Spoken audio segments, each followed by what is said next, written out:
If I tell you I'm good, probably you will say I'm boasting. But if I tell you I'm no good, you know I'm lying.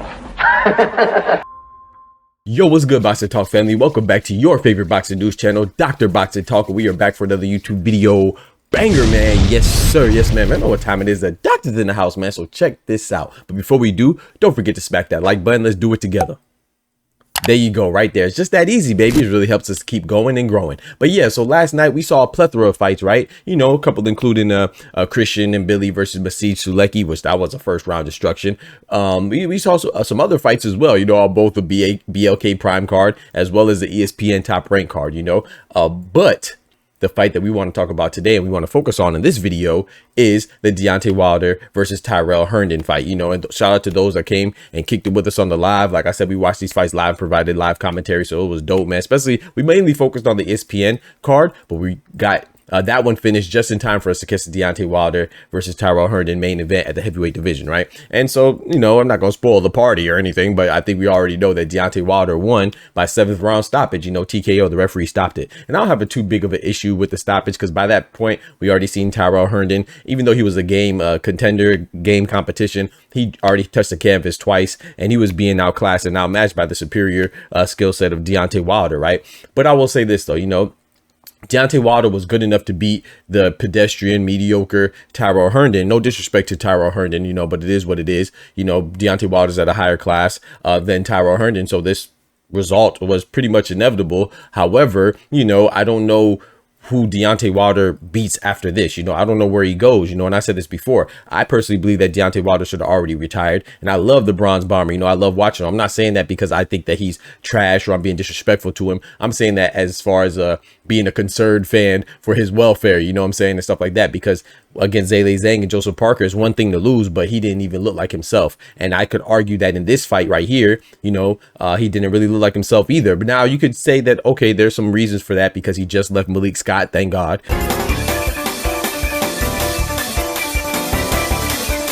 You know, he left Malik Scott and now he's with Don House. Well, Don House is a trainer that's been with him for the longest. You know, he was a co-trainer for a while back and now he stepped up to the front of the reins, like I told you before, you know. So now he's heading, he's driving the bus as far as implementing his own strategy and hoping that Deontay Wilder can execute it. And we saw some changes, right? We saw Deontay Wilder using his jab a lot more. You know, his footwork, you can even argue his footwork got a little better, but I don't know how much it improved for me to be able to come to the conclusion that I could definitively say he could even keep up with the other contenders or champions at heavyweight division, let alone beat them. You know, I mean, can he beat Ajit Kabayel? I think not. You know, can he beat Daniel Dubois, Alexander Usyk? Hell no. You know, can he beat any other, even the young bull, the young prospect Moses Atama? Probably not. You know, Deontay Wilder could in his prime and before, you know, a little bit after that, but lately he just hasn't been looking the same. And his win against Tyrrell Herndon, which is, I gotta applaud him because he did what he was supposed to do, but at the same time, you know, this level of competition doesn't really do much for me. Like even Dave Allen, whose his name has been thrown out there,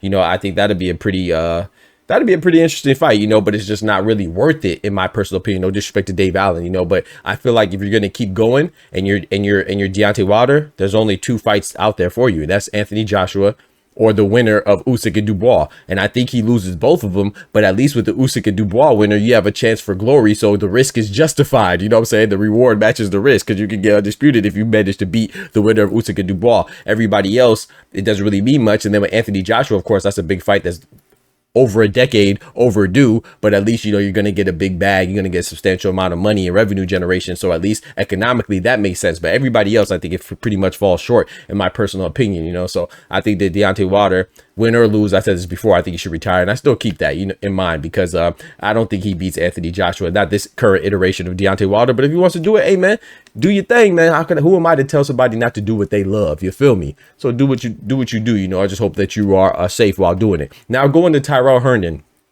Excuse me. I know a lot of us say, you know, Tyrrell Herndon is a pedestrian fighter. Some people will call them bums and cab drivers and all this stuff. That are very disrespectful. I would never say that in that regard about a lot of these fighters, you know. Yeah, Tyrrell Herndon was not on the level of Deontay Wilder. He did not belong in the ring with Deontay Wilder. However, you know, you got to respect a lot of people's journeys. You know, every man and woman has a story, man. And this gentleman here, you know, he was watching Deontay Wilder 10 years ago rushed into his TV after his warehouse job. You know what I'm saying? It's not a pity party, but that's pretty much an accomplishment. Now he's not only watching Deontay Wilder, well, he was watching him put paws on him. Got him! Got him! You know, I got to throw a little lighthearted joke in there, but he was actually in the ring with Deontay Wilder. So that's an accomplishment right there. And he definitely demonstrated heart. He didn't just lay down. He definitely came to fight. He didn't come to mail it in or just pack it in or just be an easy stepping stone for Deontay Wilder. He came to fight, you know, so shout out to Tyrrell Herndon. But the truth of the matter is that coming into this fight, Tyrrell Herndon had 5 losses and 4 of them were by stoppage. You know, 2 of them first round stoppages, one by F.A. Jogba. Not too much shame in that. You know, this is heavyweight, but the other one by a guy named Corey Barlow. Who the fuck is that guy? Who the fuck is that? You know damn well who I am. Who the fuck is that? Who we don't really know who that is, you feel me? And then his other loss was the second round stoppage by Richard Torres Jr., you know, and he has another loss by DQ by Brandon Glanton. So, and now most recently he has a loss to Deontay Wilder by stoppage again. So, like I said, it's not too... I want to applaud him for being in the ring and being able to even withstand some of the punches in the first place from the former champion Deontay Wilder. But I will say this too, you know, we got to be careful with these how we judge some of these fighters, you know what I'm saying? Because for him, that's an accomplishment. You know, a lot of people wouldn't bust a grape in a food fight, and he's in there with a former champion holding his own for a little while, at least till the 7th round. So shout out to Tyrrell Herndon. No disrespect to you, all respect to you, you know, and I salute you, man. And hopefully that you got to enjoy the fruits of your labor. You get to enjoy the fruits of your labor, man, and big up. And I appreciated that fight. That fight was dope, you know. So shout out to Deontay Wilder. Again, you know, he's the winner of the night. What's next for him? Like I said, I think that it only makes sense. If you're going to keep going, you might as well go for it all and fight AJ, you know, or fight the winner of Usyk and Dubois if they can get you in there to skip the line. Now, I know Joseph Parker would be upset about that, but at the same time too, you know, those are the only fights that make sense to me, is that if you're going to keep going, which I don't think he should keep going, I'm gonna reiterate that. I don't think he should keep going. I think he should retire. But if he's going to keep going, you might as well go for the biggest prize, and that'd be AJ, you know, economically speaking. And in a fight that the boxing public feels like we're owed, right? And then the other one is try to get the Usyk and Dubois winner and potentially go for undisputed again. Like I said, I think he loses both those fights, or all those fights, whether it's with Dubois, Usyk, or AJ. You know, I just don't think that, you know, while he did win, I don't think that Deontay Wilder proved anything to me against Tyrrell Herndon to make me feel confident that he could even compete with the guys at the top of the division, like a F.A. Jogba or a Martin Bakoli or a Jit Caballel, you know what I'm saying, or AJ or Usyk or Dubois. I just feel like those days are over, you know. But you know, for some people, this win will do enough to galvanize them or re-galvanize them and make them feel confident in the bomb squad to come and drop the bombs on them, you know what I'm saying? But y'all let me know what y'all think. Do you think Deontay Wilder should retire, or do you think he should go on and fight AJ next or whoever next? So y'all let me know who you think would win. I appreciate y'all rocking with me as always. Don't forget to smack that like button, but most importantly, remember, with God we can do anything. Without God we're nothing. The doctor's out. Peace. From the hood to college, both worlds they had to meet. 6 degrees between us, so cold we're about to freeze. But we're Florida boys, hot takes, we bring the heat.